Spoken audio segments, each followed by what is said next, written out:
Today's guest is a musician, songwriter, gear tinkerer, and self-described explorer of whatever sounds can be created with the tools and experiences around him. He's the driving force behind Rein, a power trio focused on pushing musical boundaries and making the best music possible with the instruments they have in their hands and the stories they have to tell. JORDAN REIN launches raw alternative rock and vibrant pop songwriting into cinematic orbit. The power trio consists of Peter Wellman, Maddox Bruce, and JORDAN REIN. They collide technical arrangements with catchy melodies in a haze of analog and digital artifacts. Whether he's diving into the creative process behind a new album, experimenting with gear, talking improv comedy, debating sharks, or explaining the mystery of evil Christmas shoes. You never quite know where the conversation is going, but you know it's going to be interesting. JORDAN REIN, live from Carmack's Park.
JORDAN REIN, Peter Wellman, and Maddox Bruce. You're on the hook.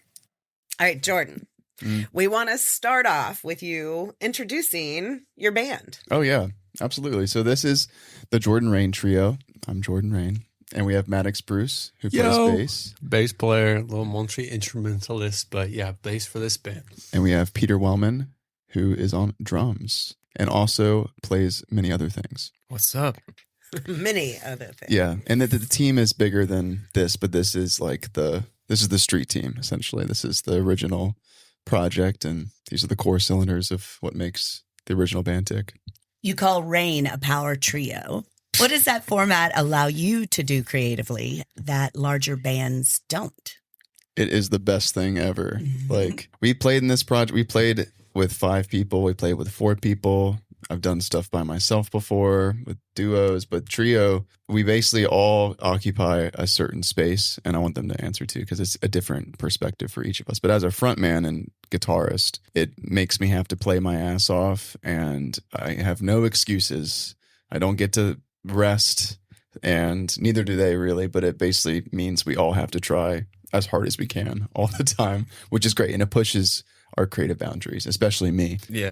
A lot. So yeah, I think we all love to overplay, and this is one of the few situations where it's actually warranted and helps the final product. Yeah, totally. That's like such a good question because that's been such like the catalyst for why this band like continues to be exciting and continues to evolve. Like this is the next frontier. It's like all 3 of us singing. And Jordan said something one time that like has stuck in my brain. He said like it's like riding a unicycle and solving a Rubik's Cube at the same time. Like all 3 of us playing instruments and singing at the same time. And we're playing really difficult music and we're all doing it together in time all at once. It's just like so fun and different and not what anybody else is doing right now. So, and it's relatively new too to this year. Like we played mostly with 4 and 5 people up until now, and then at the beginning of the year, we just kind of realized that we just get a better performance when we're getting by the skin of our teeth, you know. So yeah, it's more improv-y.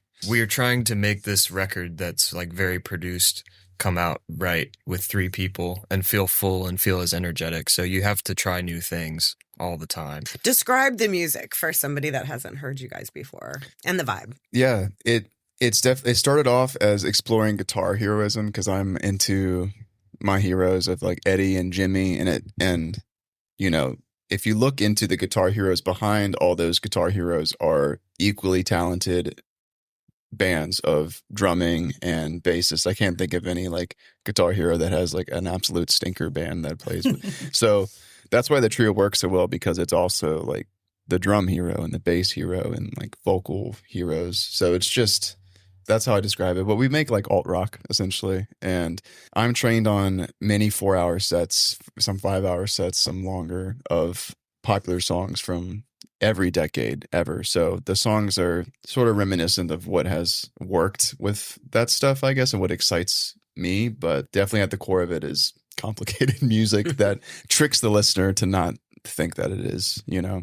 There's layers to the onion, if that makes sense. it's like kind of Y2K informed because that's like all of our childhood, but it's also like every single era of bringing in the 80s, the 90s, the 70s, like all of these heroes from every single part, bringing all of that music and kind of bringing it forth into this new thing that has never existed before. So This year, we've definitely been leaning more into our influences, like of our generation. And so that looks like some glitch aesthetic stuff and like just different, just trying different stuff that isn't legacy informed, you know, because I've been really informed by my heroes. And this year it's more been like, okay, so now I've taken what I need to get out of that. What can we do that is unique to us and our experiences, you know? That's beautiful. So you feel like you took everything you could and now you're just figuring your own with that sort of almost in your DNA now. Yeah, it's our own horn now, which is really cool. So that's why this band has been really, really fun. And we've only done, I think, maybe 4 shows in this configuration, but immediately was very apparent how special it is to do it this way. Yeah. So, yeah. I'm in a lot of projects where I have to try to be something else to fit it, like session work, where you're kind of making the same recipe over and over again with slightly different tweaks that are just not what you would naturally do. But this is like probably the project I have to think the least about when it comes to doing what I want to do and making it my own. That's so important for a band too. We talk about this all the time. Like, my name's on this project, but I do not want it to be just me. You know, I don't like making music by myself. I don't. I like making music with other people. So it's so important to me that these guys are as fingerprinted into this, you know. So it just makes it that much more special. So Well, I know I've seen you playing with the Joey Davis band and your stage presence, and it's a lot of fun. So I haven't had the chance to see you guys together. So as soon as you have one coming up, which we'll talk about later, we're going to come see you. I can't wait. Yeah. absolutely. So speaking of which, how did you guys meet? What brought y'all together as a band? That's a really good question because, you know, all of these musician things, it's like know a guy who knows a guy who knows a guy. And that's how all of these connections happen and these like little tendrils. For me, it was like I knew Pete through another band and I got into that band through knowing another one of their mutual friends. And it was just like after a period of like 2 years of like getting to know this person and getting to know this person, I met these guys and then was like immediately like click. Like, this is just supposed to be this way, like just immediate connection and like musicianship, and I won't look back. Like, this is awesome. I love these guys more than anything. so grateful that this happened. Peter and I have the longest story in the band we go back to, besides my twin brother and really great friend from 2nd grade that also plays with us occasionally when we need to have more cavalry. But for the original project, Peter and I met, I was 16. We met in high school in a nonprofit band, which most bands start nonprofit, Yeah. but this one intended to never be profitable. And we'd play a bunch of benefit concerts. So we met through that in high school, and it was organized called Yesterday and Tomorrow. Yeah. And then we just kind of, for some reason, he went off to college and I was in high school, and we didn't really connect until just a few years ago. And then it made so much sense. He started playing bass in the band and Yeah. then played keys in the band. Still do sometimes. Yeah.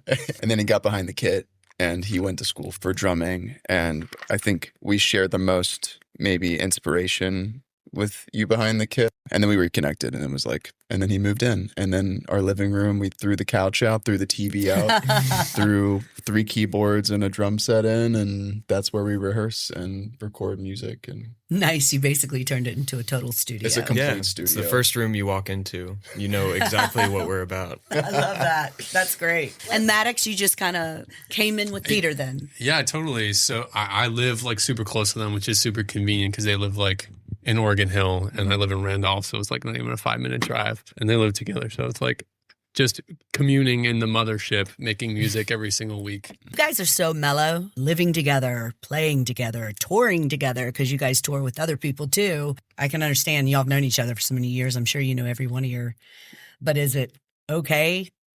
Yeah. Like, Yeah. You guys are what I see. We Yeah. communicate a lot. We Nice. over communicate. We just kind of keep it open. I mean, it's just a healthy relationship stuff. Like, Yeah. I mean, especially on tour, like we're driving home and we're getting home at 5 a.m. together. And I mean, if there's any time for you to freak out on your friend, Yeah. that's the time to freak out on your friend. So we've been learning through all that and we're doing a really good job. And I'm grateful to be sharing a roof and a studio. And there's definitely moments where for me, like I gotta put the brakes on because I'll come down and be like, I have this idea, I want to do it. He's so smart and he's an engineer that I have ideas all the time. Yeah. And if you start talking about it, I'm going to think about how to do it.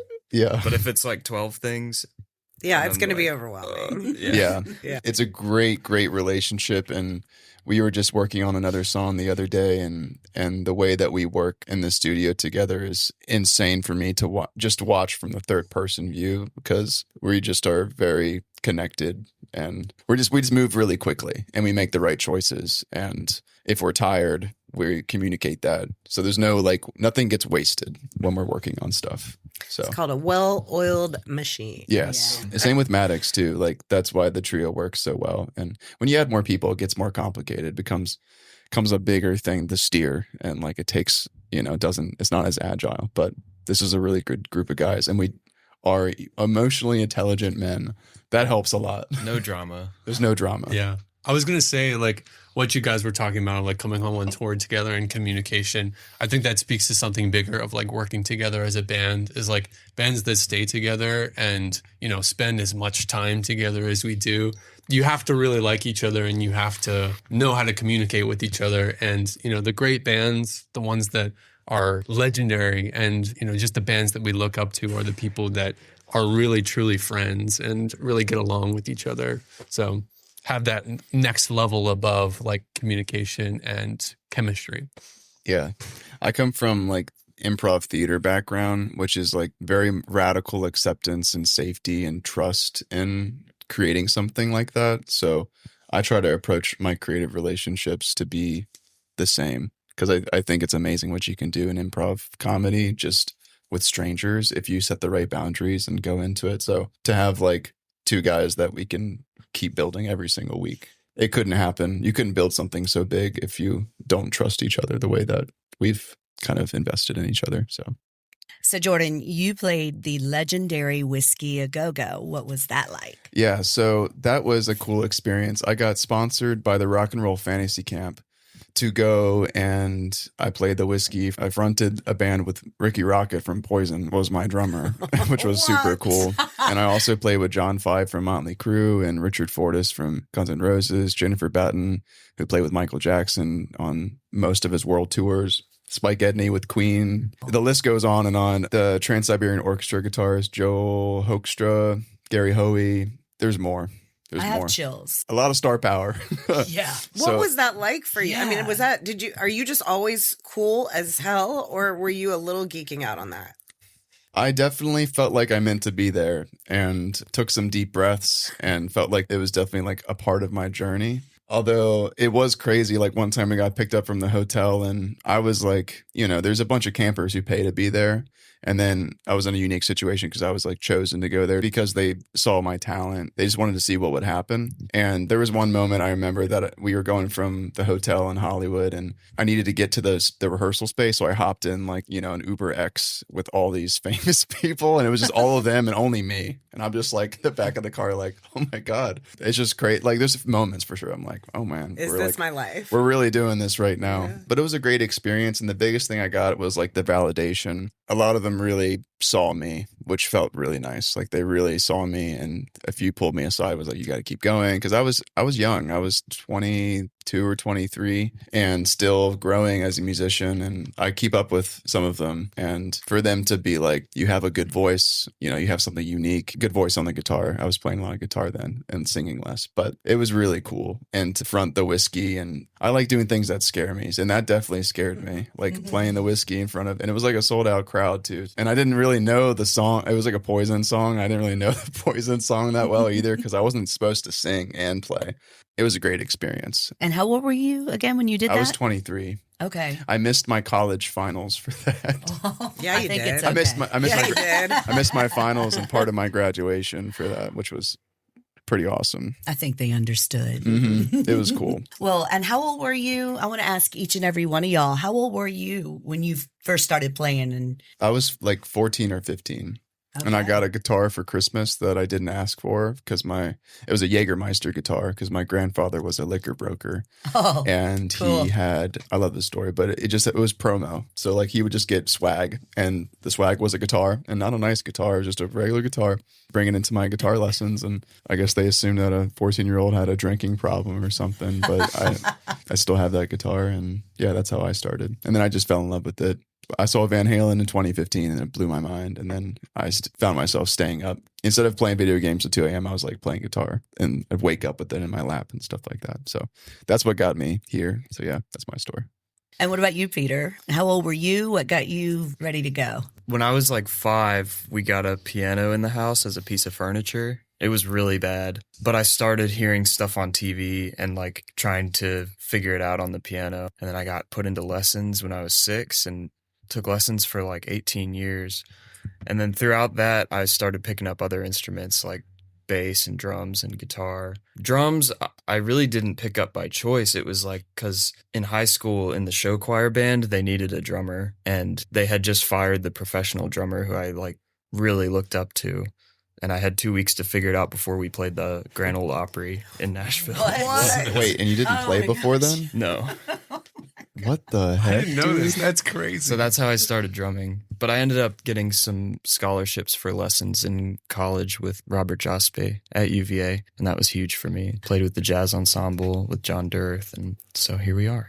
Okay, hold on. So, okay. My daughter was on all the whatever choruses in high school. Nobody was playing at Grand Ole Opry, though. How did your show choir have that opportunity? There was something in the water at Clover Hill, and the show choir was just way bigger than it had any business being. But we were really good. We had a great band with some local professionals. We pretty much toured the whole East Coast. We went to Florida. We went to New York. Went to the Midwest like 6 times on these charter buses. I was missing all kinds of tests and doing homework on the buses and stuff. Mango Jewel pods, man.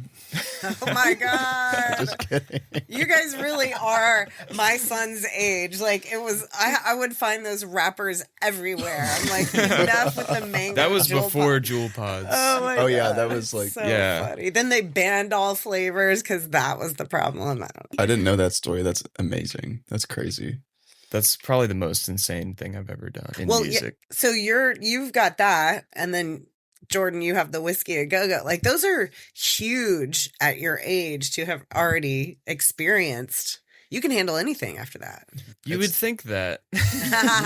Madison But- Square Garden, here you come. Yeah. I don't know. I That's still next. get nervous all the time. Yeah, it depends on the situation for sure. Yeah. But it is nice to skydive as frequently as you can. Yeah. That way it becomes less scary when something new happens. Whenever I've seen you guys on stage, I don't see any fear whatsoever. I told you, y'all have excellent stage presence. It's amazing. It's a lot of fun. Thank you. Thank you. All right, Maddox, you're up. How old? What got you there? Yeah, Yeah. So I had the serious fortune of like COVID happened exactly when I started to pick up the bass. So like I did music all throughout middle school, high school. I'm originally a trombone player, but I picked up the bass. I cut my teeth in church. So like I was playing in church every single week, and it was COVID. So I would just go home and practice for like 12 hours every single day. It was like looking up to all of the greats and learning about the bass guitar and learning about like Jaco and learning about jazz and all this stuff. How I really cut my teeth, it was church, but it was also, funnily enough, the same thing that Pete did was show choir in high school, playing to like thousands of people. For me, that was playing trombone, but I learned like what it is to be a really good band and what it is to have energy and what it is to like perform in front of a bunch of people. And that's when I was like, okay, this is it. Like, this is exactly what I need to do. For me, it was a little combination of everything, like through playing music in high school and just like becoming obsessed with it and taking it apart and looking at all the pieces and like really absorbing all that I possibly could. So yeah, that's it for me. You know, this is a great advertisement for keeping music in schools. All right, you mentioned your twin brother. Mm-hmm. So what does he play? Does he sing? Is he a rocker like you? He plays drums. He started around the same time that I did, and we played last weekend with him. When we do cover gigs, and especially when we're pushing 3 to 4 hours, we go past the trio and we bring the full band, which is a 5-piece band, just because I need to rest a little bit, you know, and like we all need to rest a little bit. And that's not like, you can't overplay for 4 hours like that. We do that sometimes too, but it's just nice to have everyone. It's more relaxing and it's more of like a fun thing to bring them, you know, it's just nice to have everybody around. And my dad runs sound for us too. And my mom helps book some of these gigs as well. So it's a family affair. Yeah. Shout out Parker. He's a lot of the reason why I feel like I grew is just having someone to jam with is awesome. It's one thing to play along to YouTube and play with old records, but it's another thing to be able to actually jam with somebody in a room. To have someone built in like that to do that definitely helps a ton. And maybe that's why you like working with someone and playing with someone as opposed to doing music by yourself. Because I never pretty much grew up doing it. Yeah, I've never had to do it alone, you know, which is really nice, which is it's a blessing. So. Yeah. I love to do it by myself personally, but it is a whole different animal with another person. Like you're saying. Yeah. Peter's got a project, Peter Wellman. You look it up. He does everything from the conception to release. He does every single thing. And that's incredible. Are all of you in the same boat with having families, you guys, that are supportive of this? Yeah. No mother that's totally freaked out. No. Thank God. I quit my robot engineering job to do music full time last year. I mean, at first my dad was like, "What?" Because he's an engineer and his dad was an engineer and his dad's dad was an engineer. Wow. So it's like, what are you doing? But then they came around. You know, it made sense to my mom. It makes sense to him. In some ways, you're doing more engineering now. Yeah. I was just about to say, it's like applying all of these skills that you have towards something that you really, really, really love. So already helped us with our equipment today. I know. Brought a mic. We're excited. Yeah, for me, my mom, like since I was a little kid, sang in church. So like since I was a baby, I was hearing music all the time around me. And then like once she saw that I had an interest in music and was like, you should play with us at church. And she brought me into that. And like I said, that's how I cut my teeth, was doing that every single week and learning songs and all that stuff. Also, my older brother played music all in high school. My little brother is an amazing drummer. And it's like so cool. We're like best friends. It's so cool to see him like flourish and do the same things that I'm doing now. And like he's going on the same path that I was doing, and he's like playing in bands and all this stuff. It's really, really cool to be surrounded by so many supportive people that love what I do and understand why music is so important to me.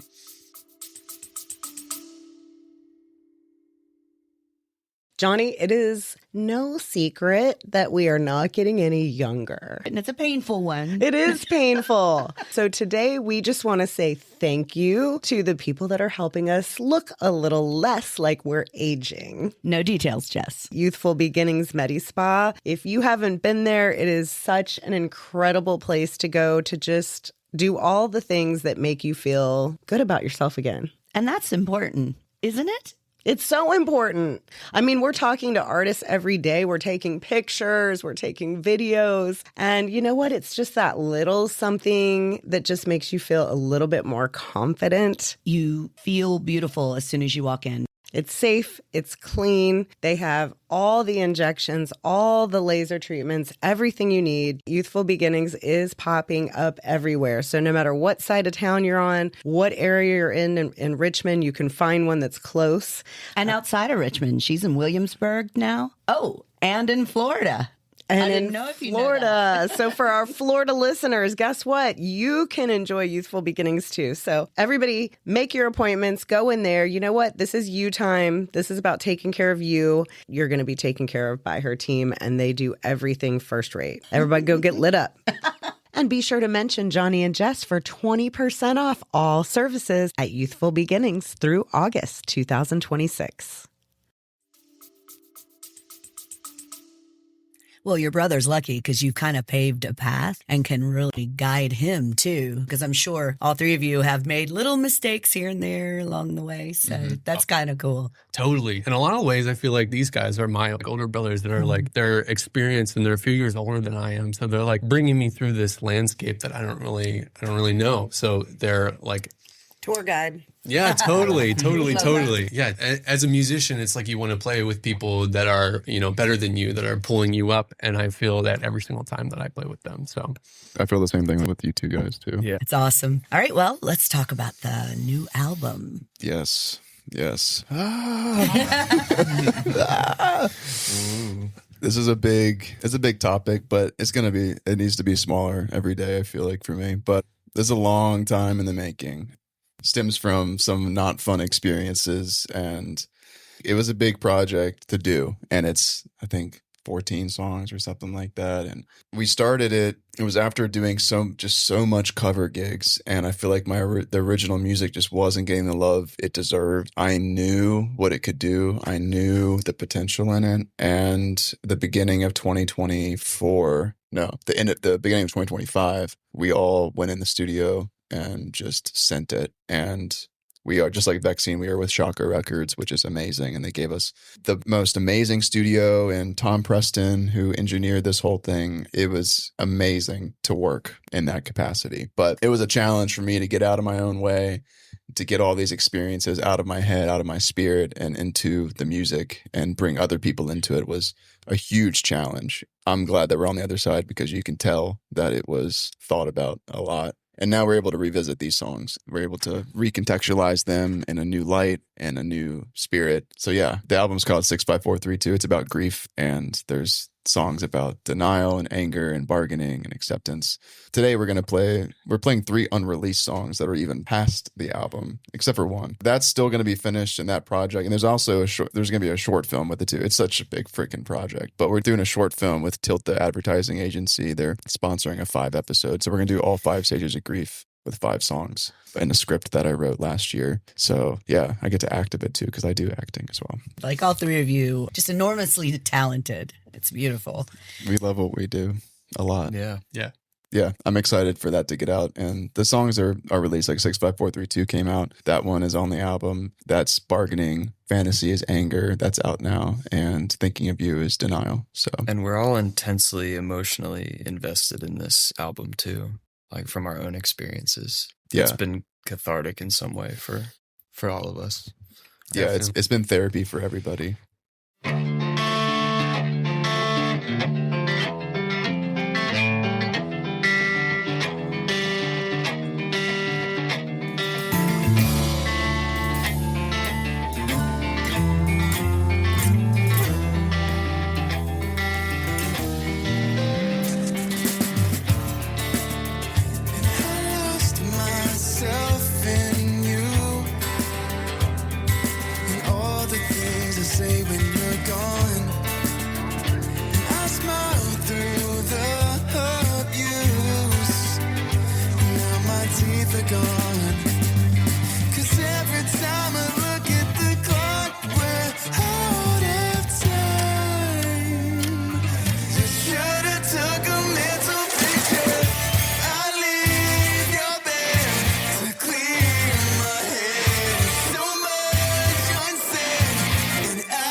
How did you convey that in the album cover? Well, I don't know what the album cover is going to be for the album, but for 65432, we have this distorted clock that we found, and like 65432 are those stages of grief counting down. And this one's bargaining, which I think is extremely important to the process because it's the most complicated, and it's a time where you can really relapse into other moments. And I feel like I spent the most time in bargaining. So we definitely wanted to articulate that. And so having like a distorted clock seemed like the most obvious. Yeah, like the Salvador Dali Yeah. melting clock thing. And that was we just shot that in the backyard really quickly. Now, the actual album cover, we don't know what it's going to be yet. It's probably going to come from on set for the short film, I would imagine. I can't wait. Now, the short film, are we going to be able to, is it going to get released? And I sure hope it does.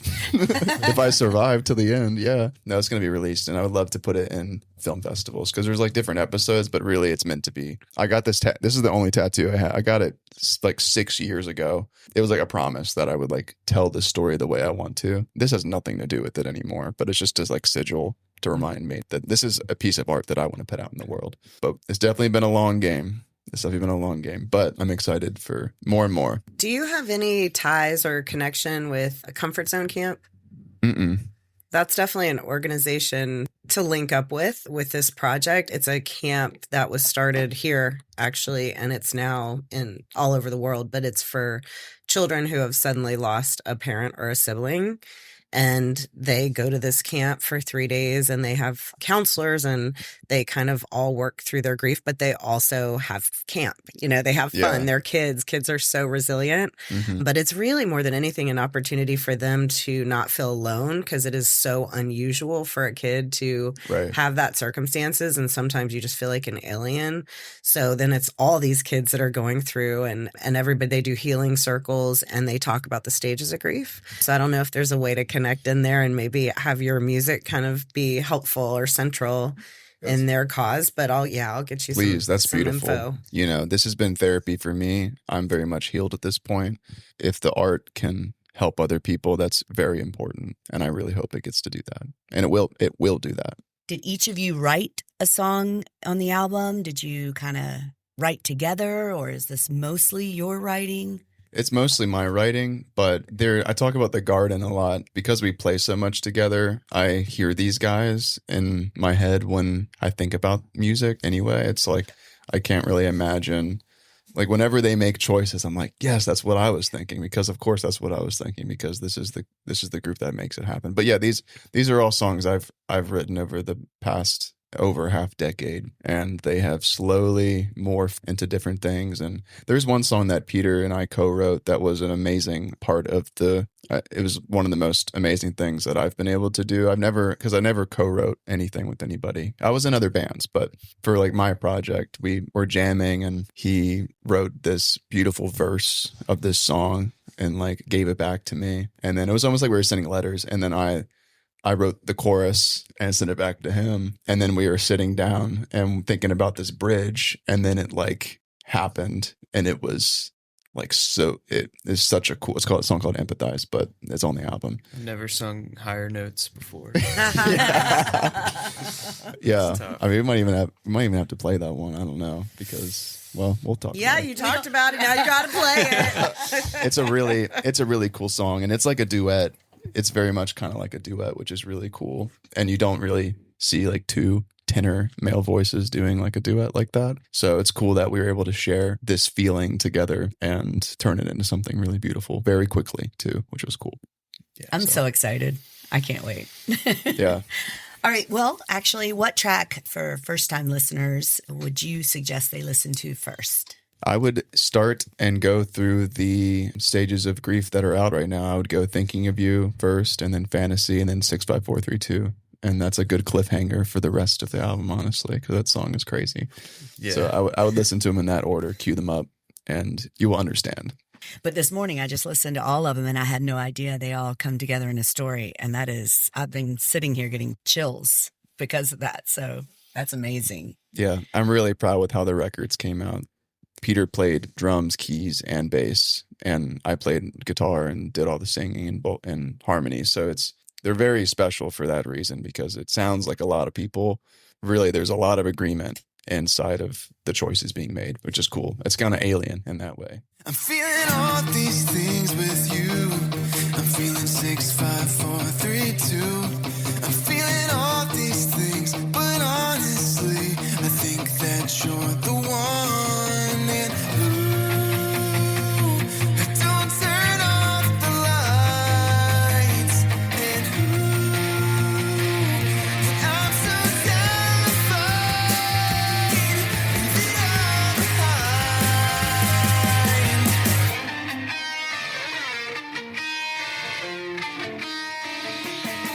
I'm losing control, and I'm pacing. I just need some time. In some places, sometimes saying, "Oh, the world is so unfair." And I know I've been wrong, but I'm dying to sing a different song. And I'm trying, but tell me, baby, where has this you been? You're feeling all these things with me. You're feeling A-L-I-V-E. You're feeling all these things, but honestly, you don't like what you see. I'm sorry that I chased you when I was alone. It's not the thing I ever wanna do. It's just 6, 5, 4, 3, 2.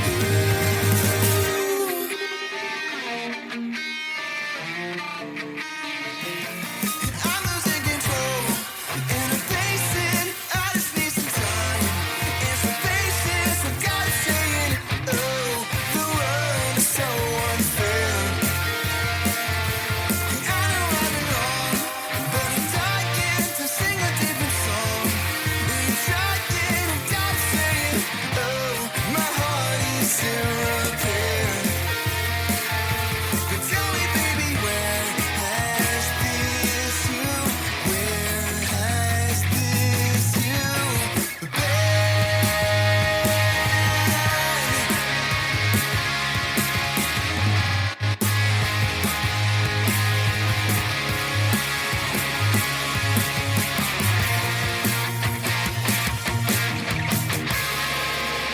I'm feeling all these things with you. I'm feeling 6, 5, 4, 3, 2. I'm feeling all these things, but honestly, I think that we should. I'm losing control, and I'm pacing. I just need some time. In some places, I've got it saying, "Oh, the world is so unfair." And I know I've been wrong, but I'm dying to sing a different song. And I'm trying, but tell me, baby, where has this you? Where has this you been?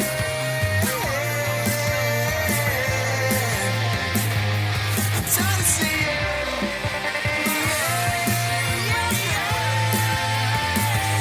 I'm trying to say it.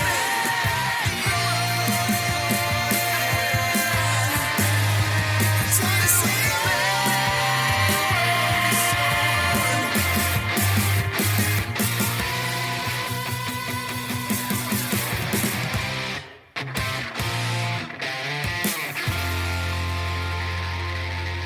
Well, you must be glad that Maddox is on board with the trio now, so Oh, you're not yeah. playing so many instruments. Man, I've done bass and keys at the same time on tour. I'm so glad to give it to this guy. He is amazing. Thank you. You're You might have amazing. started to lose hair.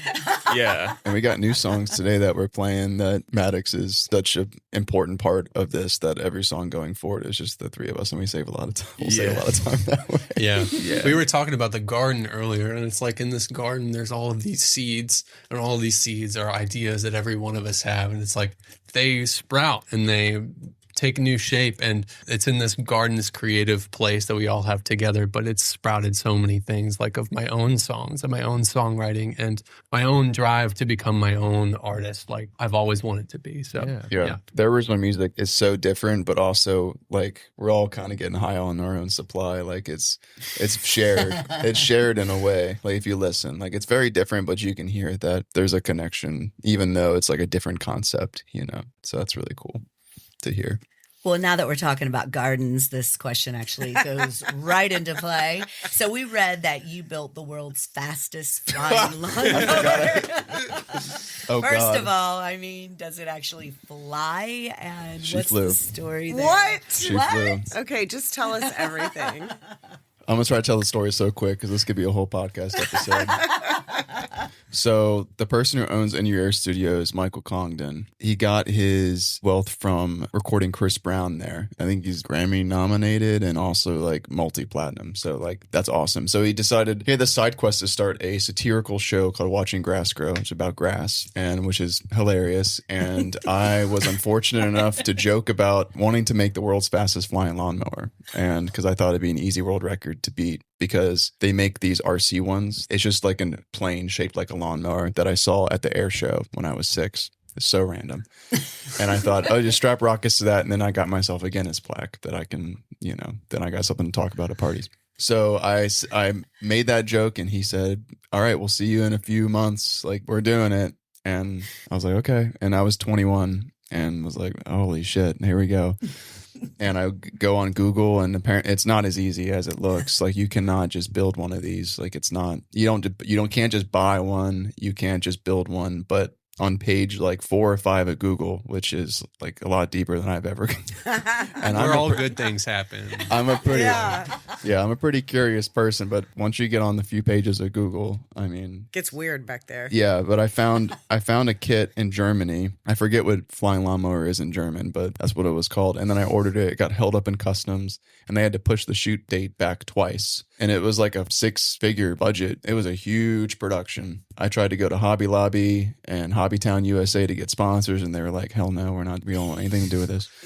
It eventually arrived like 2 weeks, and I'm still in college. Like I have like shit to do. And 2 weeks before the shoot, it came in and it was only the shape of the wing. So everything else has to be fabricated. So planes are just it's like a frame. And I opened up the schematics. It's all in German. It's like, das ist, I don't know. I didn't take that much German. And then it was all in metric too. So it was all metric measurements. So all the dowels needed to build stuff they don't really have. So it was a pain in the butt. And I pulled an all-nighter doing it at a friend's shop. And I showed up on set with this just frame of a wing. And they were like, that's the flying lawnmower? I'm like, this is what I got. And we did it at Independence Golf Course, and they rented out the golf course to shoot. And the next morning we woke up, my friend Pete Rango, who's a big part of this project too. What's up, Pete? He produces and executive produces a lot of this stuff. But anyway, he showed up because I was like, I need help. And it ended up, we used a lot of foam. We wrapped it in saran wrap and spray painted it chrome. So it looked like it was metal, even though it wasn't. And then I got the biggest legal model rocket engines you could find, which you read and you're not supposed to be anywhere near those things when they go off. But I had like a beginner 20-foot cord too. We had to be close to this very scary thing, and had 3 of them too. Like, it's like the kind of thing where you have like mission control. Like, it's like you go to actual like specific launch places for these sorts of things, and it goes like some of them go to space. Like, it's crazy. But anyway, we put these on these lawnmower, trying to go as quick as I can. And the producer's like, or someone with insurance is asking me which way it's going to fly. And I'm like, there's no controls. It's just a rocket like strapped to trash. It's basically, there's no way for telling which way it's going to go. So I actually had this pretty smart idea to like put eyelet hooks and put it on fishing line because there's a goalpost. And so we just put it on like a rail. And yeah, we were going down to the wire, and we only had maybe an hour of daylight left on set. And it was a whole scary thing because I wasn't even sure if I had enough voltage to start these engines too. And I wasn't going to try it because I only had a few. So it's like, we're going to push the button. It's either going to go or it's not going to go. And it went, it flew fast. Big thing, flying fast. The fire department was there. There was like 3 red cameras on cranes. It was a huge production. And then after, I didn't get paid a cent for this. And then, which I was doing more work than arguably everybody on set that day, to be honest. And then the footage got corrupted, allegedly. What? And so there's really no proof that this happened, but I do keep pieces of it. He said he has it though. He did. Yeah. Recently I was told they didn't want to edit it down because I think it didn't get picked up by Amazon the way they wanted it to. So it was really expensive to still edit. He told me recently that they do have the footage. you know which part I want. Right, Like, right. there's like only one part that I really care about. So yeah, maybe that'll happen in the future. I should go pull his leg about that. This Like, might pull his leg. Yeah. Yeah. I'll be like, And I'll- we want a picture. Do you have any pictures of it? oh yeah. All right, you got to send that to I us. will and send it to and you. we'll put that on. Definitely. The whole time you're telling this story, I'm thinking David Bowie and Ground Control. Yeah. Yeah. It could be turned into something. But yeah, that was a crazy. And that's how I really found my love for producing in a broad sense. Like, I think it's cool just to have a creative idea and just be like, it has to happen. It doesn't have to happen in any specific way, but it definitely has to happen in some sort of way. So I really like doing that. So do you have one brewing? Like another, Yeah. well, definitely the short film will take a lot of producing. Yeah, but no other lawnmowers in the future. Nothing that flies in the future for now. Was it intended to actually be able to cut a lawn?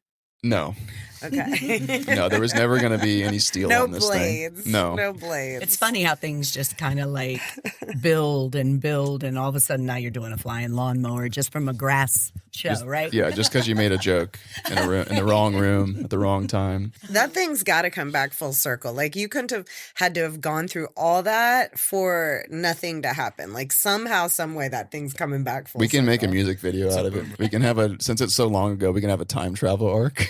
Yeah. See, I'm thinking producery now. I'm like, okay, so what do we have? We have this old footage of me, and then we have what we have now. So we might as well do some sort of crazy time travel arc. So good. People are like, how'd you do that? It's like, well, we did this 5 years ago and waited and Sort of a Back to the Future make it. vibe. Yeah, you just make the right choices to make you look like a genius, I guess. It's like- It's just coming in like, holy shit. so yeah, that's the flying lawnmower story. I forgot to put that in there. But Tell us about, you might not have, I did a deep dive. Tell us about the connection with Oliver Anthony. yeah, so this is a Peter question because he's been touring with him for a while, and I got roped in recently, which I'm so grateful for. Yeah, it's one of the main reasons I quit my job because Joey was doing maintenance at the office I worked at for engineering. So we jammed for years. And then Joey got picked up by Oliver and called me right when Richmond popped off and said, do you want to come out on the road? I had just moved in with a friend to try to make a band work. It ended up not working out, but at the time I couldn't go on the road. I just felt shitty to move in with this guy, then suddenly leave for a world tour. But once that band stopped working out, I decided it was time to kind of take matters into my own hands and do what I actually want to do, which is music. So I gave him a call back and I was like, you still need a bass player? And he said, we do. Actually, no, I started on keys with him, but that became bass down the line. And then last year we went to Australia and Europe and all over the West Coast. Crazy experience. I got the pleasure to see you guys play with Oliver Anthony. It was such a good show. And with Yeah. Joey's presence too. Is Yes, he's amazing. one of my favorite people to watch on stage. Is And just amazing. favorite people. Oh yeah. Yeah. It's great to see how it actually happens, sold out theaters and tour buses. And I mean, that's dreams for this project in the future. So it's really cool to figure it out now. It'll seem like with the trios, it will seem like a piece of cake, honestly, compared to that huge production. So it's been really cool to learn. Yeah, Yeah. you cut your teeth Yeah. with Oliver Anthony, and you Yeah. guys will be able to just coast. Yeah, Hopefully. exactly. My Yeah. role in that project has been growing, so I'm seeing all the nitty gritty of setting up a stage that has 32 microphones or like mixing that show that was recorded with 32 microphones and it gets put on Spotify and that's how it happens. It's been great just playing with Joey in that project. I'm mostly there. I'm there to play with Joey, but also to help set things up with Pete and be part of the sound crew. It's cool to do and learn about how we might do things differently if we had to do it or what their great ideas are. It's like, okay, we have to, that makes so much sense to do this on tour. You know, that's hard work, not easy. It's a big production. Yeah, And he lets you guys shine on stage. He does. definitely does. Yeah. Shout out Joey if you're listening to this. Thank you for Yeah. the opportunity, Mhm. and he lets us be us in his band, which is so cool. I'm curious, you guys are seeing that level and like right up close with it. Have you prepared yourselves for how to kind of stay grounded if that's where you end up? It seems like that's where a lot of bands go off the rails. Yeah, I've had so many opportunities to become ungrounded by this, especially like being sleep deprived and in a different city every day in Europe. It's like you can completely depersonalize sometimes. Coming back from Europe was kind of rough. kind of remembering who I was in the place that I lived and called home. But I came back, and so I know I can. It's definitely like routine suicide tour is. So that's the challenge. For Grounded, I don't know. I see the Artist's Way over there, and I think we talked about that book. And we all have read that book, all of us. And that was one of the first things I did when I kind of wanted to start a new chapter with the band, is I gifted everybody that. And that book is all about trusting the process and understanding that everything you create is an extension of God, whatever God you believe in or don't believe in. And I think that allows that if we were playing the Grammys tomorrow, we'd be able to buckle up and do it. You know, if we were playing on the moon tomorrow, we would be able to buckle up and be like, it's going to be okay. That book is there because of you. By the way, I came straight to Jess when you told me about it. I'm like, I got to get this book, The Artist's Way. And she goes, bitch, I have that book. Nice. Yeah. We brought it right to the studio. It's because of you. Nice. It's a great book. It's such a big part of me. When I was going through all these difficult moments, it got me through. It was my Bible for sure. And it's the reason why the album and this band exist. I don't know where I'd be without the guidance of that. Have you discovered The Prophet yet? What do you mean? The book, The Prophet. Mm-mm. Okay, I'm giving you that. Cool. I would normally never recommend it to anyone under 40, but you'll tear it up. Cool. Yeah. It'll be good for all of you guys. It's about a prophet coming to a small town and all of the villagers gathering to ask questions of life. And so every chapter is his answer. And so there's one on grief that is, joy and sorrow and death and marriage and children. And it's just these beautiful, like, poetic answers that are so jaw-droppingly deep and they give you perspective, I think, in a similar way. So if you're able to absorb that, because I could barely get through that, you'll tear up The Prophet. Yeah. I have one. I'll give it to you today. Cool. I would love to read it. That sounds awesome. I'm all in on this stuff. Like, I read every single day, and like this is the stuff. So Maddox is secretly 300 years old. Yeah. Well, spiritually. All of you are. All of you are. You are very old souls. Yeah. For sure. That's going to save you when you guys blow up. It's just going to, I really think it's going to save you from going crazy and being able to keep it going. Do you think audiences are craving something different from artists right now? That's a really good question. Whoa.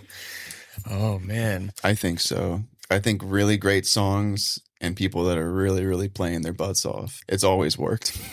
Yeah. And there's less of it nowadays. Not saying it isn't out there, but I think, yeah. Yeah. On one hand, I think the pendulum of like overproduced to underproduced has always kind of been a thing where, you know, people really love bubblegum pop for a little bit and then they want like grunge again. Then like I go to the barber shop and they're playing AI music and I don't know like what people want or if people even care if it's played by people. So I'm kind of split. Yeah. I think the live aspect of this band is something that I'm not like the improvisational, like we have these songs but we play them different every time, the way we transition into things. And so I think human music, the stock will be going up as AI music becomes more accessible personally. I do agree. This is so silly, but I saw this clip of Joe Rogan talking about how rock music is dead and how like there's no great rock bands left. And I understand that sentiment because it's like there isn't like AC/DC, that was the revolution. And like when Van Halen in the 80s, when that came on the scene, that was the music to listen to.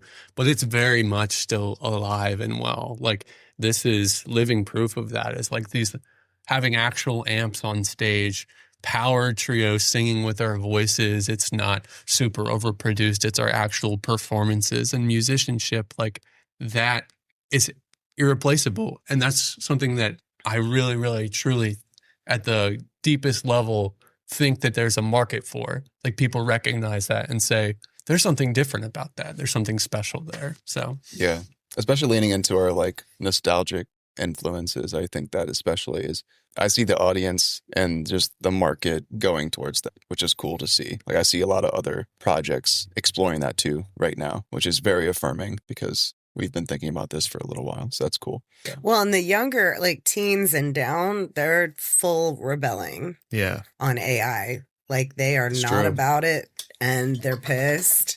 and I think it's coming back full circle with them, and they're going to be the thing that saves us. Agreed. Really, truly. I feel like every other graduation commencement ceremony had a boo AI moment. Yeah. This year, I don't know if you saw, but it was just too many to I even. I saw all those. There's so many.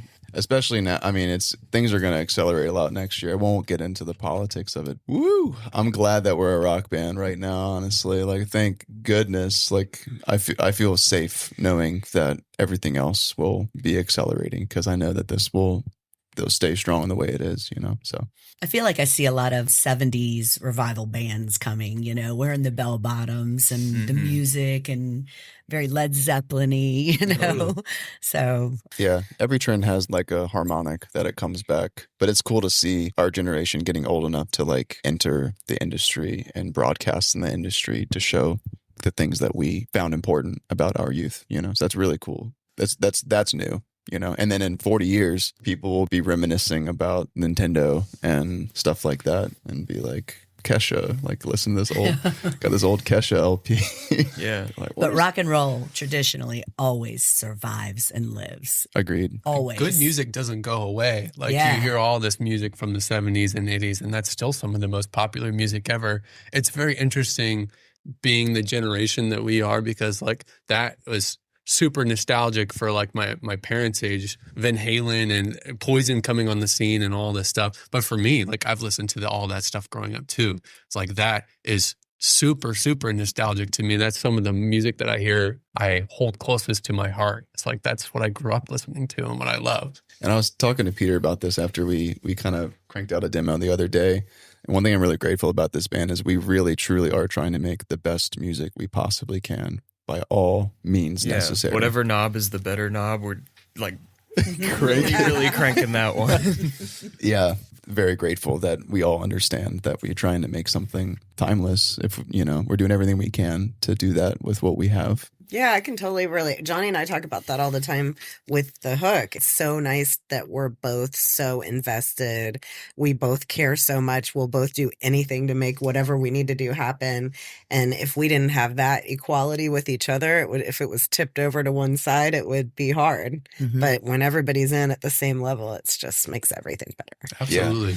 I want to go back to your youth and learn a little bit about your shark obsession. Yeah. It was my first obsession of many obsessions. I've had many phases of obsessions. And now it's this, which is cool because I didn't get a marine biology degree, so I can't make money. That ship has sailed, unfortunately, for now. But I could rattle off 200 species right now easily. Just to tell you how how the signs of mild autism I had back then, which I'm proud of that trait. I have a binder that's just, I printed out, basically logged, indexed my own shark book of every species, and so much printer ink in 2008 was put towards that. And there's like a few sharks that look really bad because it was at the end of the cartridge and stuff like that. The stripy shark. Yeah. And then it was die-cast NASCAR designs that I put from 0 to 99. Like, it's funny how when I found out that I had signs of ASD, my mom was like, what? I'm like, I had a binder full of NASCARs from 0 to 99 of every era. I'm like, that's... Like, how many of your friends' kids had that? Yeah, I know. Like, that's just absolutely crazy. I was like inventing my own Pokemon, and then it was just like so obvious looking. I used to line my Matchbox cars end to end. I had like 600 something back then, and I would line them end to end. I was similar. Yeah. And then they're just like, this is what he does. But, you know. Oh, he's so organized. Yeah. If only my calendar was like my Matchbox. Yeah. But yeah, I love sharks. Shout out to the goblin shark, the wobbegong shark, the ratfish, which is actually a shark. Let's see, the frilled shark. Shout out to the cookie cutter, basking shark, Greenland shark, pygmy shark, oceanic white tip shark, black tip reef shark. There's so many sharks. Have you ever rapped? Because I feel like you could do a rap About sharks. I don't rap, but if the game is rapping about sharks, then put me in, coach. Overqualified, for sure. Yeah. Well, I was going to actually ask you great white hammerhead or whale shark, but I think we are way past that. For the basic shark people. Yeah, that's right. About the niche. But yeah, look up the ghost shark. Ghost sharks are really cool. Goblin sharks are really amazing. The deep sea ones are really interesting. And Especially the prehistoric ones are very cool. The ones that have survived extinction events that are still around today are very interesting to me. All right, I got a fun question for you.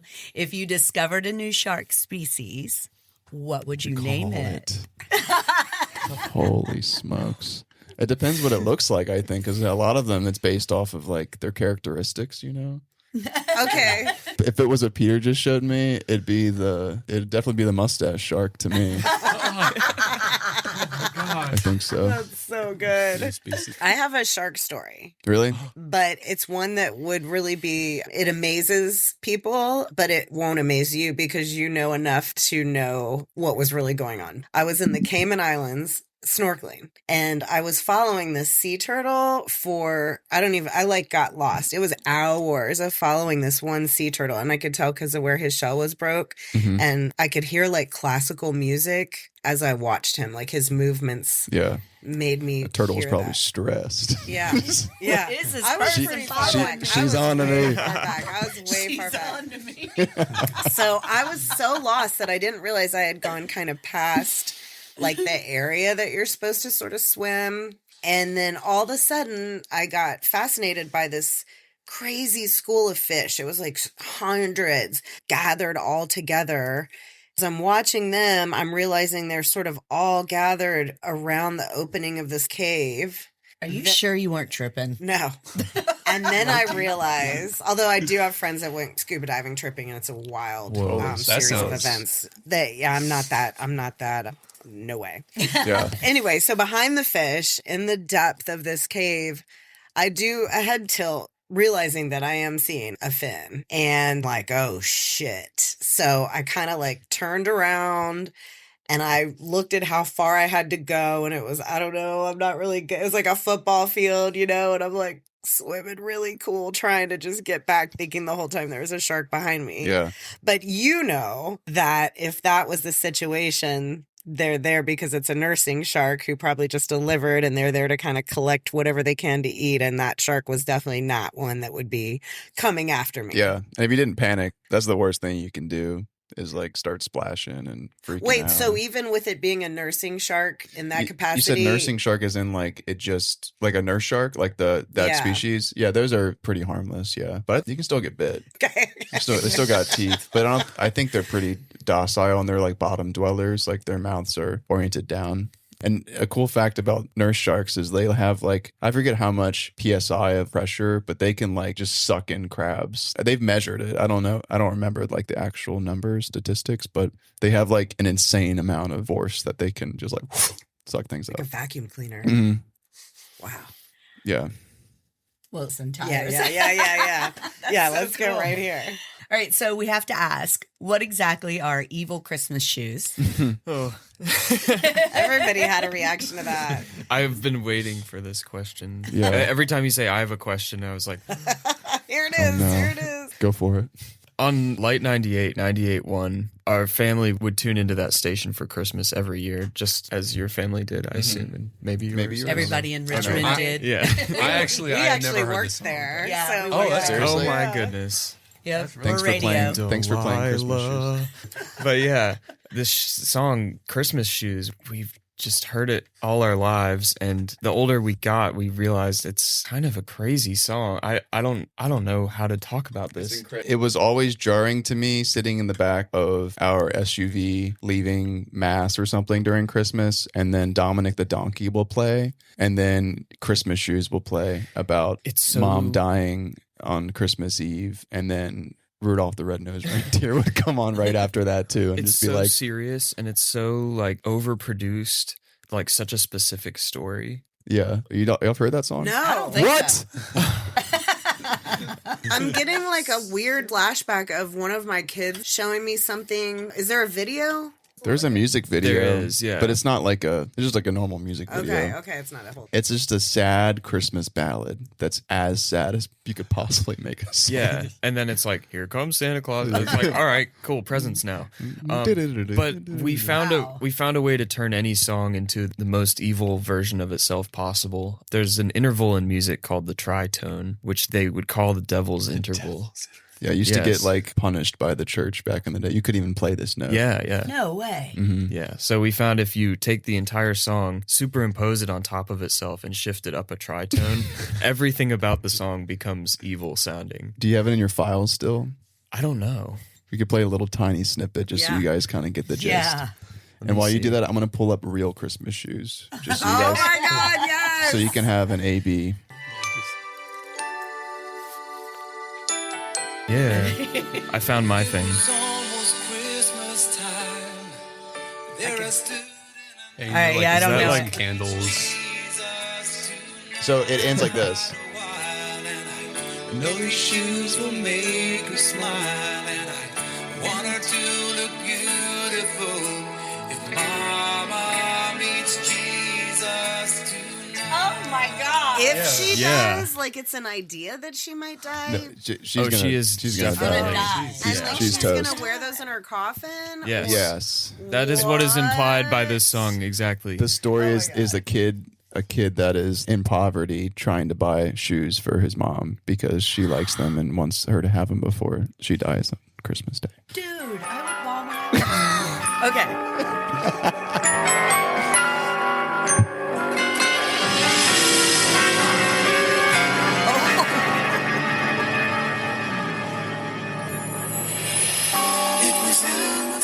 So yeah, anything becomes as evil as possible. That's crazy. And they do that a lot in like scary movies and stuff. Yeah. If you have like a demon talk, they'll put that interval on it. Yeah, I recognize this sound for sure, but I had no idea what that ever was. So we had a little fad last October during Halloween, just cranking out evil versions of songs. we had a Halloween party with all our partners, and I set up the computer so that any music you played through it would become evil, and they did not like that at all.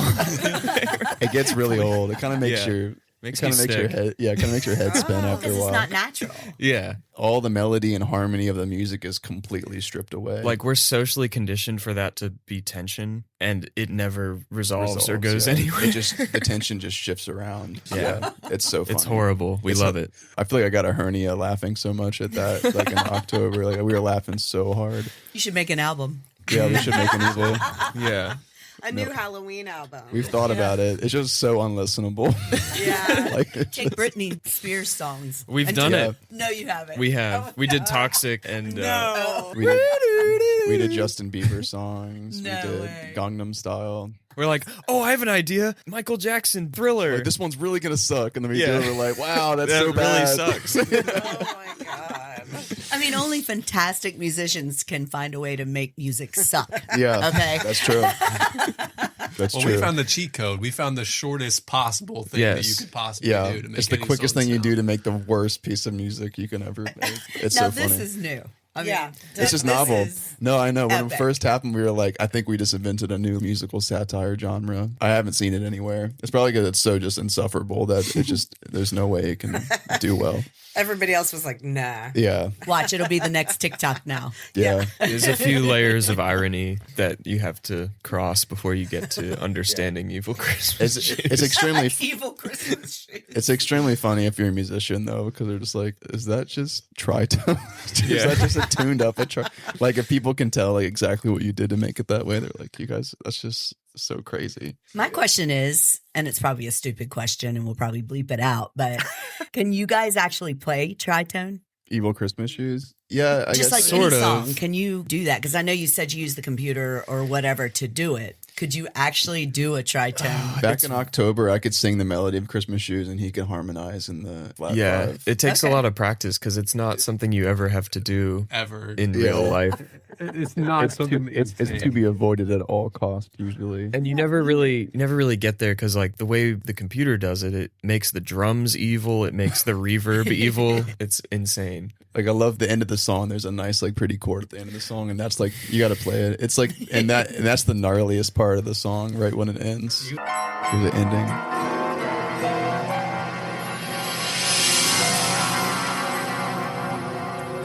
Oh my God. It's terrible. So weird. I think Like it's we just saw his mom go. Yeah, yeah. Yeah. And not quite sure where she went. yeah. Yeah. She like fell into like a terrible dark hole or something. Straight to hell. Yeah. Yeah. It's funny because you can hear like the intention of the music still, that it's supposed to be this pretty ending, but it's Oh my it's so funny. I'm serious. Watch. This is going to be like the big TikTok Yeah. thing. Watch out for evil music. It's coming. Have you guys heard of our speed round? That's where we're at next. Ooh. No. So you can each answer. Okay. Vintage gear or brand new gear? Go ahead, Maddox. Vintage. Vintage. I would Now, why do you really- say it like that? You Because kinda it's torn? that. it's expensive. Oh. It's so expensive, and often it's mostly because of how it looks or something's broken about it. That's fun. Whereas all the the new stuff is cheaper and great, but you might not feel the same while you're using it. Yeah, vintage. My first real amp was a 71 Marshall, and just turning it on and smelling the cigarette smoke burn off was like, Mildew. filling in the blanks of like its story was enough to make me play it all the time. So Please tell me you still have the Jaeger guitar. I sure do. I have an Evan Williams guitar, Fireball, Firefly. Oh, no. He took a lot from the warehouse. Yeah. That'll be a killer man cave. Yeah. I know. Hanging those on the wall. For real. That's chill. It is. All right, we'll go in order, starting with you, Jordan, so we can get each of your answers. Ocean vacation or mountain getaway? Mountain getaway. Ocean vacation. Ocean vacation. I would think you'd say ocean with the whole shark Yeah, thing. I thought going I on. would too. He's scared. Yeah. Look at him. Same thing, recording studio or live? Live. Live. Live. Well, you guys are meant to be together, aren't you? Yeah. I love a studio though. Yeah. Vintage Jägermeister guitar or a custom dream guitar? Custom dream guitar. Custom dream guitar for sure. Custom dream. You're not taking the Jägermeister. There's something about having a beautiful vintage instrument, but if it's like exactly to my spec, I can do it any way I want. That's my favorite thing, is making it just how I want it. Tell us a little bit about, I know we're in the speed round and you're going to kill me. I'll be so quick. Yeah, tell us a little bit about your guitar. This one I've been playing for 7 years or something like that. You'll see. It's like super, you can tell. I just love chasing the sound in my head. That's why I love Eddie. And that's why I love living with an engineer and someone who's smart about these things, because we are constantly tweaking things to push the envelope. Whether it's the speakers or the cabinets in or the pedals or the guitar, everything's been thought about. Winding my own pickups. I'm all about that. I would just like to comment that his custom guitar that he made is called Mako. It is called Mako. Isn't that it's just It is shark thing. It had Yeah. a tooth in it, but it was too dangerous. Yeah, it had a prehistoric Mako tooth in the headstock, and then I was thinking, I just had too many visions of slicing Maddox's jugular on stage. It's just, All right, in regard to your fondness for chicken nuggets, if everybody could just share their favorite Chick-fil-A sauce. I like the Polynesian. Is that what it's called? Mm-hmm. I like that one. Buttermilk Ranch. I'm a Chick-fil-A sauce guy. I will say though, Chick-fil-A's barbecue sauce is the worst barbecue sauce. What is period. wrong I with don't their like it. For barbecue real, sauce? It's not good. How do you I thought you were gonna say you like it, and I was everything like- else, and you can't nail the barbecue? It's Yeah, so weird. Literally every single other one, I'm like, that's good. And anybody that knows me knows I'm a sauce guy. I put sauce on everything. Yeah. The barbecue dipper. sauce, I'm like, throw it It's away. terrible. Like I don't even Yeah. want It's it. like it has poison in it. It's so Not weird. good. Chick-fil-A, get your shit together. Obviously, never been to a cookout before. Those guys. Yeah. Sad. All right, funniest thing that has ever happened to you on stage. I was out on stage for an Oliver Anthony show, and Oliver came out in an inflatable chicken suit, and Joey came out in an inflatable chicken suit. I was not told about this. I didn't know we had inflatable chicken suits. So I thought I was on the good drugs. It just made the whole show for me. I love that. Do you have one, Maddox? The only thing that's coming to mind right now is one time I started this set and like the first 5 minutes, like almost the entire first song, I was like, why am I not getting any sound? And I check my amp and I check all my pedals and I check everything. I make sure my bass is turned up, every single thing that I can think of. I'm looking at the sound guy. I'm like, what is happening right now? Like, why don't you have sound? And he goes like this, like super frantically. He's pointing at my guitar. And I look down and I realize that my instrument is just straight up not plugged in.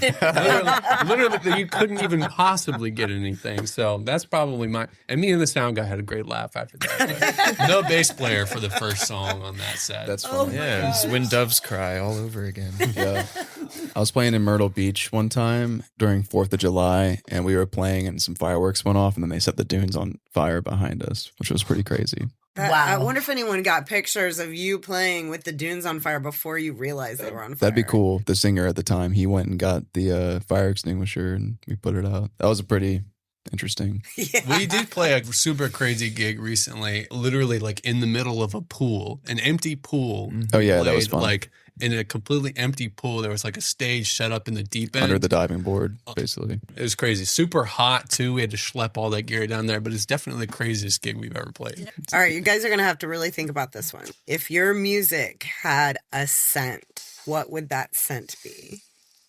Jasmine incense and leather. I was thinking lavender. We have this like vintage power cable that is from like a really old amp, and it just smells like grandma's basement, mildew and like just old.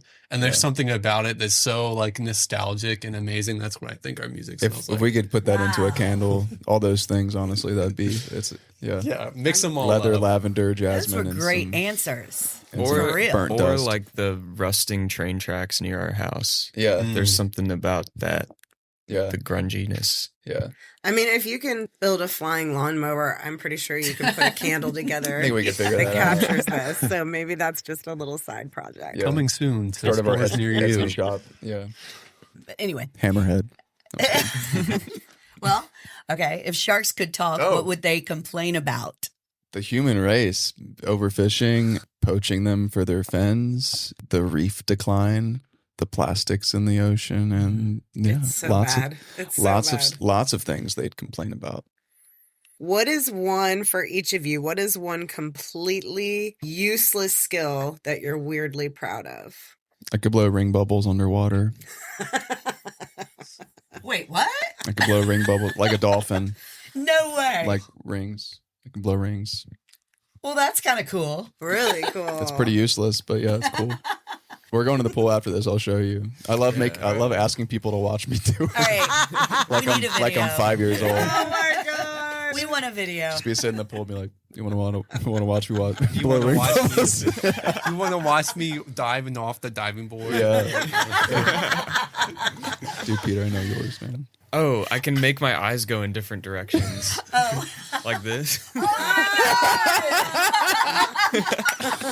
It's amazing. That is amazing. I've never seen that ever done before. Like, Wow. I know why you like it because it's almost like a fish. Yeah. Yeah. He goes goes hammerhead for a second. Yeah, he does. Oh my God. Okay, what's your special trick? Okay. As a bass player, you are only really supposed to, in air quotes, supposed to play like one note at a time. That's pretty bog standard stuff. My completely useless talent as a bass player is I can do the Eddie Van Halen like tapping stuff, and I play chords and I play all that stuff. Sometimes it's useful.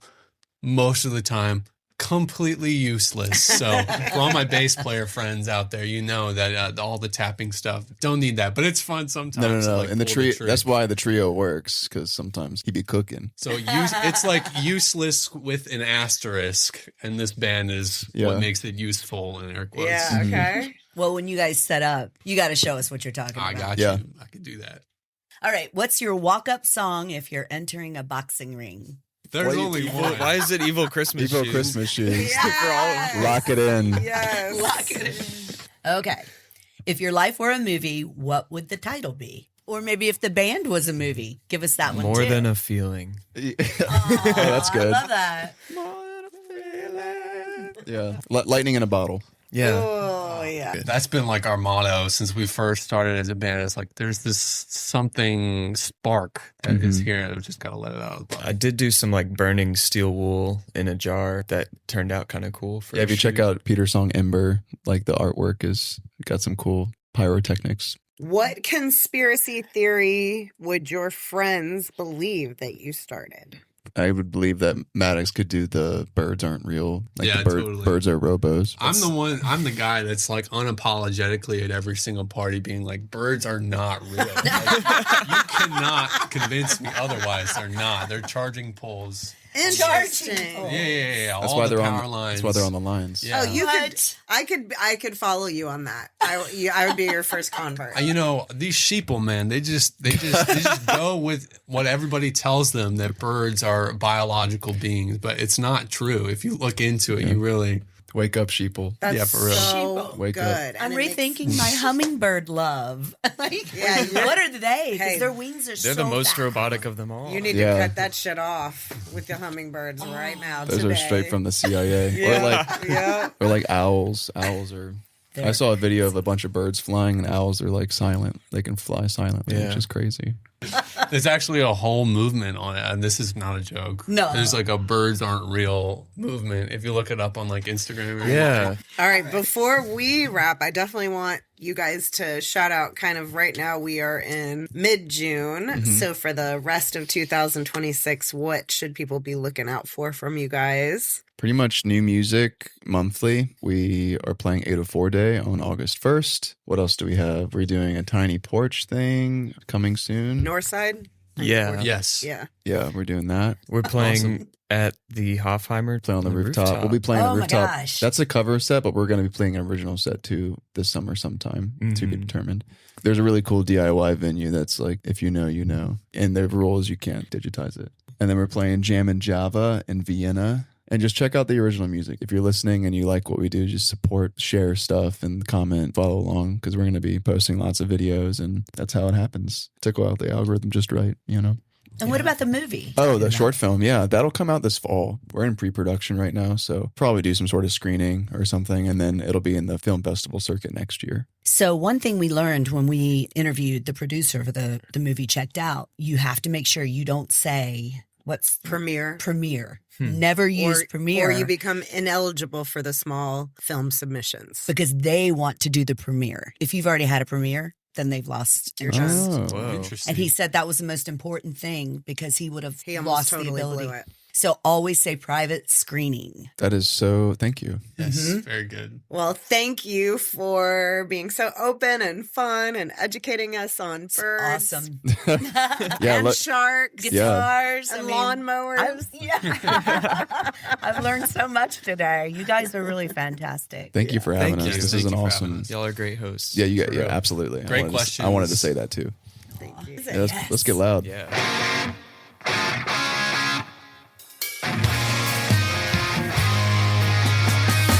Another year, another hour. I can't tell if I've ever been this confused, and suddenly I'm turning sour to everybody but you. I just can't help it when my heart starts beating like I could ever choose. I know the fantasy that you've been thinking, and I got nothing to lose but the warmth of the night and the hum of barking lights. It's the blue, stormy skies. Nothing ever seems to make any sense, but I'm still thinking of you. And baby, I don't know what to think. No, I should've put it right at the door. Because you're fucking me up, you're shutting me down, you're making this whole city the talk of the town, and I'm still thinking of you. I shouldn't, but I always do. You turn my head like a slasher. Hate scary movies, but I'm dying to see how this ends. This ain't no happy ever after. I'm just doing it again. 'Cause the warmth of the night and the hum of barking lights. It's the blue, stormy skies. Nothing ever seems to make any sense, but I'm still thinking of you.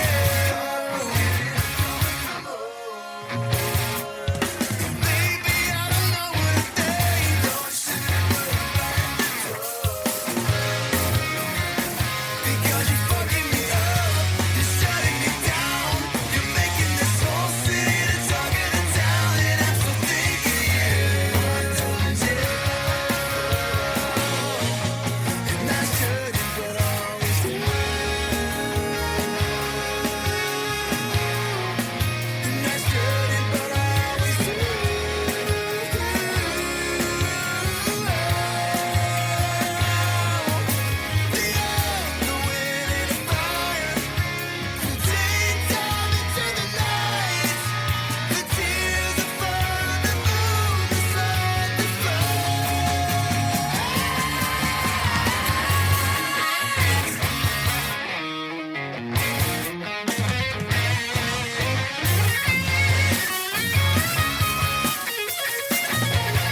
Make sure to follow us on social media at Johni and Jess on TikTok, and you can find The Hook with Johni and Jess on YouTube, Facebook, and Instagram. You can listen to all our episodes on Apple Podcasts, Amazon Music, Spotify, iHeart, or wherever you listen to podcasts. You can submit to be on the show by visiting our website and filling out the Be on the Hook form. Just head to JOHNIandJess.com. That's JOHNIandJESS.com. That's where you'll find everything you need to get started. Beauty is more than skin deep. It's an evolution. It's wellness, and wellness is health. At Youthful Beginnings, we believe you deserve to feel comfortable at every stage of life. That's why we help you feel more like you. From weight loss programs and body laser treatments to hormone therapy and injectables, our expert care and holistic approach earned us the title of Richmond's best spa. Be bold, be beautiful, be well, be you. Start your youthful beginning today. And be sure to mention Johni and Jess for 20% off all services at Youthful Beginnings through August 2026.